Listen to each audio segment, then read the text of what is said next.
Hey, what's up? I got Chris from Motionless in white here. Dude's talking in the truck.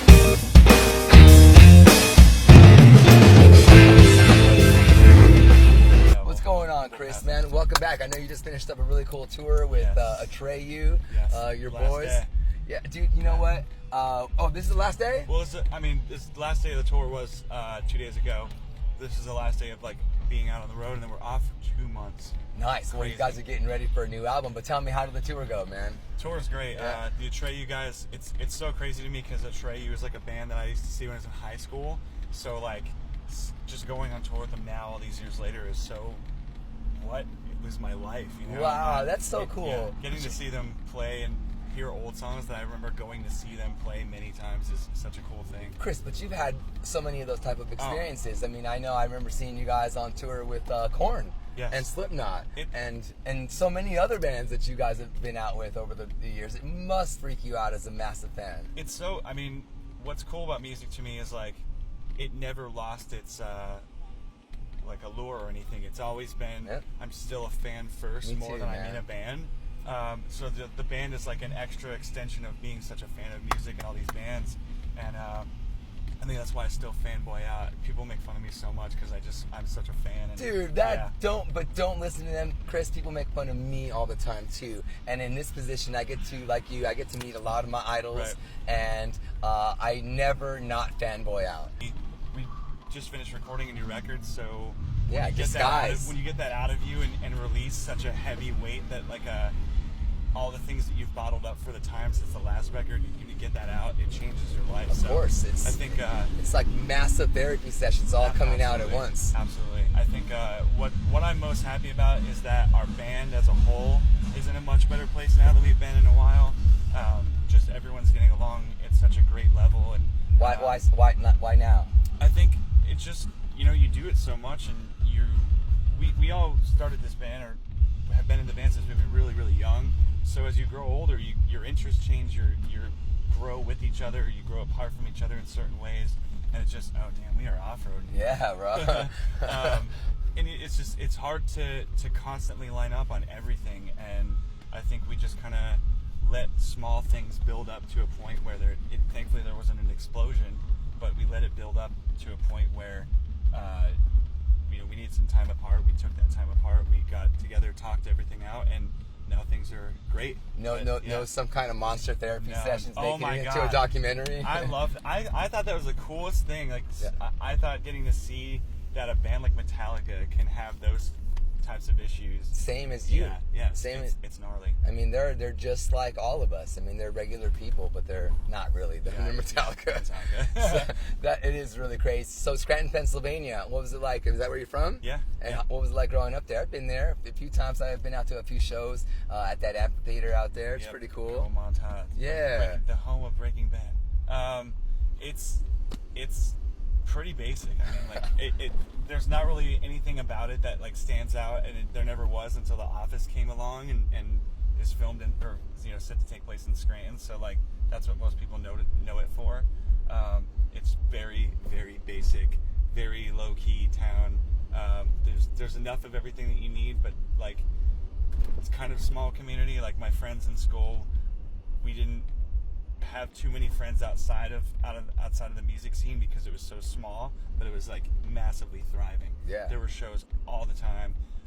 So I think local and national. Yeah. There was a couple venues, and one of them called Cafe Metropolis that I've seen bands that blew up there for 50 people. I saw My Chemical Romance at Cafe Metropolis for 50 people before.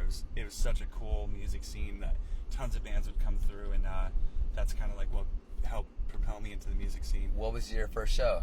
First show ever was at that amphitheater you were talking about in Montage. It was No Doubt. Oh, right. Yeah, No Doubt. No Doubt's awesome, man. They're so sick. Yeah, they're so cool. The Tragic Kingdom record, it was the biggest thing ever when I was in school, so everyone went to that show. And what was your first job out there in Scranton, Pennsylvania? And how old were you? Oh my God. My first real job was I worked in the toy department at Walmart. Oh, that's cool. Chris I can from totally Toys. see you. Chris from Toys. And how long did you work there? It's probably a good job. Walmart's a good job, right? I mean, at the time it was great. I was considered a yellow dot, so I got to go home. I couldn't work past like a certain, I think 10 o'clock at night, so I didn't have to stay late like other people did. I was still in school, so it sucked.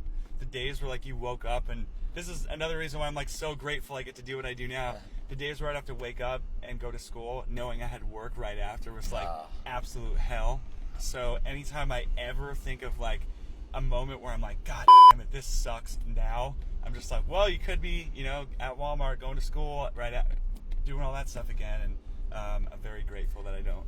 Did you hang out with the metal kids? I mean, were you wearing the black T-shirts? Did you actually did you wear like makeup and stuff back in the day? In high school it started. Yeah, I think I was pretty normal with anything like the way I looked or anything growing up before high school, but then high school is when everyone finds their clique and where they fit, and that's when I started wearing makeup and all black, and it just took over, and that's when all the kids that were my friends that were the football players in the earlier years, like all the kids that became the football players in high school were my friends prior to that, but then they all just they were just like they shifted. Yeah, they were like, went their way. I went my way, but they were still cool to you. Yeah, though? That's the thing. Like they never with me. They were.